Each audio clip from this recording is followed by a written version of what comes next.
pledge allegiance to the flag of the United States of America and to the republic for which it stands, one nation, under God, indivisible, with liberty and justice for all.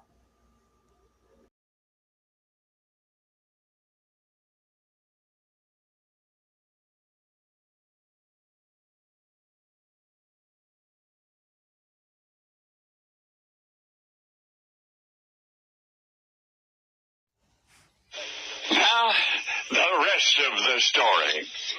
Airman Jim Smith just stood there blinking. The orders had come down. He, as most of the B-29 personnel in the 315th Bomb Wing, had been celebrating the night before.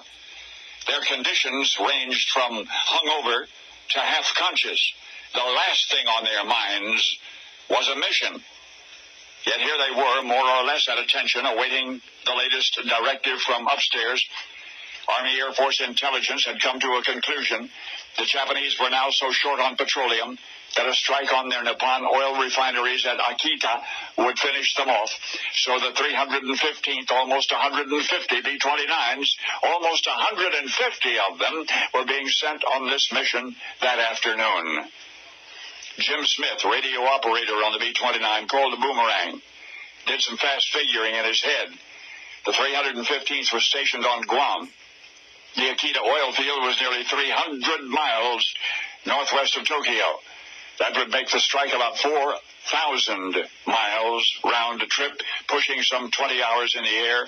Easily the longest and perhaps the most dangerous B-29 mission from the Marianas of the entire war. Aching and groggy, the crewmen clambered aboard their aircraft, headed straight for the oxygen bottles. At 16:42 hours, the first B-29 left base. But as day became night, Jim Smith looked around him, the sky swarming with flying fortresses and the dying light. Even under normal conditions, you could expect plenty of hot engine fires, explosions on the big birds. But for this mission, to make room for the requisite gasoline and bombs, all of the armament had been stripped except for 2 repeaters and a cannon in the tail. And because they would be operating under cover of night, there would be no fighter escort. So the more Jim thought, the more he wondered, could the Boomerang, a veteran of 8 missions, come back one more time? Well, this is the rest of the story. The mission was a success in more ways than one.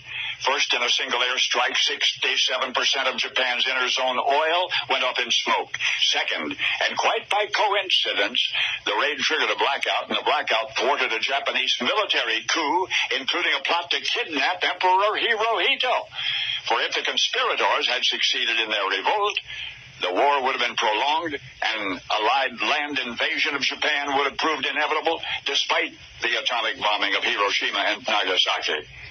I don't think I mentioned, the Boomerang returned safely, along with the rest of the 315th Bomb Wing, on the morning of August 15, 1945. That was 9 days after Harry Truman sent Hiroshima to hell. So you see, it took more than nuclear warfare to bring the Japanese to their knees. In fact, the Boomerang was still in the air, returning to base when Japan's official surrender was announced. Yes, the history books have it wrong. Even the airmen of the 315th Bomb Wing were celebrating the setting of the rising sun when they got the orders to bomb Akita. Not even they realized that they would carry out the final mission of World War II. I know, you've always heard it was the flight of the Enola Gay, but now I hope you'll always remember the day the Boomerang came back. Because now you know the rest of the story. The rest of the story. It was while on a business trip that Milton saw the tiny toy helicopter in the shop window. The paper tag on which the price was hand-inscribed said 50 cents, but there was something about that clever little plaything that made it especially worthwhile. It could fly, or at least so Milton surmised, noticing the attachment of rubber bands to its uncomplicated mechanism. Milton walked inside the shop. 50 cents for the little helicopter, he said to the clerk. Well, yes, the clerk answered, but you understand that it's a kit. It has to be put together. Oh, that was particularly delightful, Milton exclaimed, and then he explained. He'd once been a school teacher, and from this experience he had retained some very specific ideas about education. The real challenge, she happily expounded, is winning a pupil's interest. Once he is fascinated with something, it would be impossible to prevent him from learning about it. I take it you have children of your own, said the clerk. Oh, yes, Milton answered, grammar school age. He and his wife had encouraged them to read and ask questions and to think for themselves from the time they were quite small, and they liked nothing better than to build a little helicopter and watch it fly. Milton had always believed in the power of educational toys to stimulate intellect, and this particular one was among the best that he had ever seen. And which model would you like, the clerk asked. What were his choices, Milton wanted to know. Oh, my goodness, answered the clerk. There's one that rises to a height of 50 feet or so and then falls without harming itself. There's one that shoots upward about as high, but then glides gently back to earth. There's one that ascends 25 feet and hovers in midair for as long as half a minute. Well, Milton purchased the model that seemed most intriguing, and he hurried home to Cedar Rapids, Iowa that afternoon, thoroughly pleased with himself for having discovered such a gift, and he was quite eager to present it. What did you bring us, Daddy? That was the familiar greeting at the door. What did you bring us, Daddy? And from behind his back, Milton, grinning broadly, produced this neatly wrapped toy. Well, the boys tore off the wrapping like frenzied predators. Do you like it? Milton asked hopefully. My, how they liked it. Well, after carefully assembling the little helicopter, they wound up its rubber band motor again and again and again, indoors that night, watching it rise and bob against the ceiling, outdoors the next morning, cheering as it soared to dizzying heights, as high as a tree, and then sailed back to them in lazy circles. Milton, convinced as he was of his educational theories, could never have imagined how correct he had been. This once, for you see, his two youngest sons were then ages 11 and 7, and they would remember all of the rest of their days. That one day in the autumn of 1878, when their father brought them a little helicopter toy, a 50-cent plaything, ostensibly, and yet a plaything which was to awaken in them a passion that changed their lives forever after, and our lives as well. You'd never met the educator-turned-minister who, returning from a trip on church business, bestowed a tiny yet enormous gift to his boys, just an interested father named Milton Wright. All of your life you've known his sons Wilbur and Orville. Only now you know the rest of the story.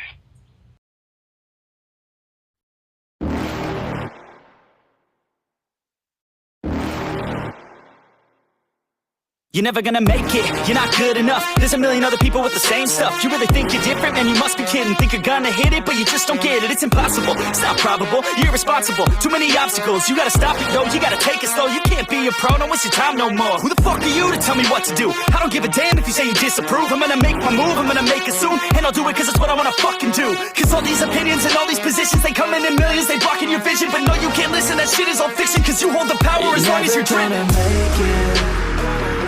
There's no way that you make it, and maybe you can fake it, but you're never gonna make it. Aren't you just gonna take that? Make them take it all back. Don't tell me you believe that. Aren't you just gonna take that? Or will you fucking fight back?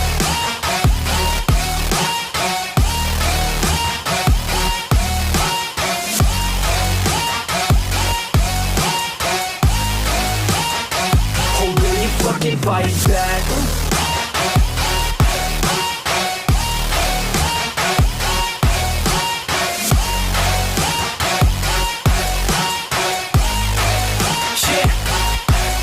You ain't gonna make it, you ain't never ever gonna break it. You can never beat them and they're better than you face it. Thinking that they give a damn, you're not thinking straight, kid. No, they don't give a damn, you got what I'm saying? I'm not fucking playing, I'll give it to you straight, man. There's too many others and you're not that great, man. Stop what you're saying, stop what you're making. Everybody here knows that you just faking. Nah, I don't wanna hear it anymore, I don't wanna hear it anymore. All these fucking thoughts, they are not what I need anymore. I'm about to shut the motherfucking door on all you poor ass haters with your heads in the clouds, talking out loud so proud. You better shut your goddamn mouth before I do more speak out. It's about to head south. You're never gonna make it.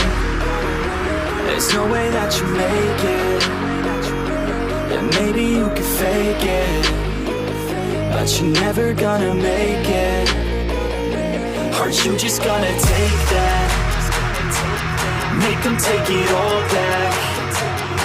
Don't tell me you believe that. Are you just gonna take that? Or will you fucking fight back?